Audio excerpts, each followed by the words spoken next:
যে টাকা আপনাকে এক রাত নিশ্চিন্তে ঘুমাতে দেয় না, সেই টাকার কি দরকার আছে? একটা লাইসেন্সের বিপরীতে তখন একাধিক গাড়ি চলে। চাঁদপুরে নবাগত জেলা প্রশাসক মোহাম্মদ মহসিন উদ্দিন এবং নবাগত পুলিশ সুপার মোহাম্মদ আব্দুর রাকিবের সাথে ব্যবসায়ীদের মতবিনিময় সভা অনুষ্ঠিত হয়েছে। 24 সেপ্টেম্বর মঙ্গলবার দুপুরে Chandpur chamber of commerce and ইন্ডাস্ট্রির আয়োজনে চেম্বার ভবন মিলনায়তনে এই মতবিনিময় সভা অনুষ্ঠিত হয়। অনুষ্ঠানে সভাপতিত্ব করেন চাঁদপুর চেম্বারের সিনিয়র সহসভাপতি সুভাষ চন্দ্র রায়। সাধারণ সম্পাদক তমাল কুমার ঘোষের পরিচালনায় অনুষ্ঠানে উপস্থিত ব্যবসায়ীগণ তাদের বিভিন্ন সমস্যা এবং সম্ভাবনার কথা নবাগত জেলা প্রশাসক ও পুলিশ সুপারের কাছে তুলে ধরেন।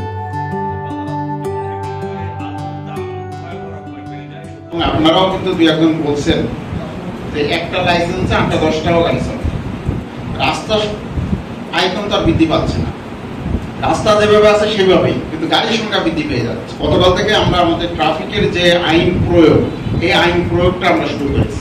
নারায়ণগঞ্জে কি নদী বন্দরকে কেন্দ্র করে শত শত শিল্প কারখানা গড়ে উঠেছে না? প্রশ্নটা কেন করেন নাই যে চাঁদপুর কেন গড়ে উঠে না?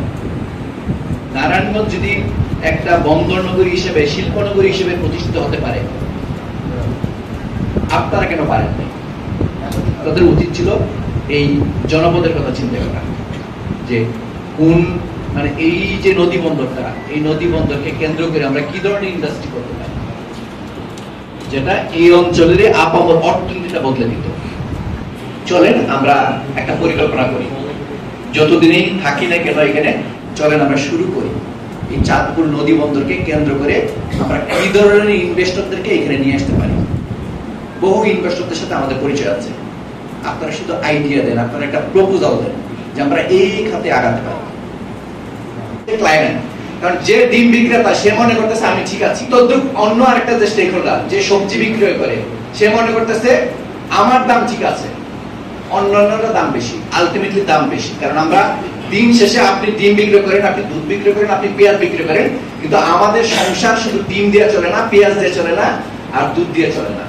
প্রকৃতপক্ষে কে দামটা বেশি রাখছে, কে কম রাখছে, প্রত্যেকের রক্তের মধ্যে ঢুকে গেছে। এটা কি আমি আইন দিয়ে চেঞ্জ করতে পারবো? আপনার কাছে চেঞ্জটা আসবে আপনার কাছ থেকে, আপনার শিক্ষা থেকে আসতে হবে, আপনাকে উপলব্ধি করতে হবে আপনার কত টাকা দরকার। এই যে দেখেন, এই গত কয়েকদিন পত্রিকাতে আসছে অনেক লোকজন অনেক টাকা পয়সার মালিক হয়েছে, সে এখন পালিয়ে বেড়াচ্ছে। যে টাকা আপনাকে এক রাত নিশ্চিন্তে ঘুমাতে দেয় না, সেই টাকার কি দরকার আছে? দরকার। কিন্তু আমরা কিন্তু সেটা দেখছি, ব্যবসায়ীদের মধ্যেও দেখছি, সরকারি চাকরিজীবীদের মধ্যেও দেখছি, পলিটিশিয়ানদের মধ্যেও দেখছি।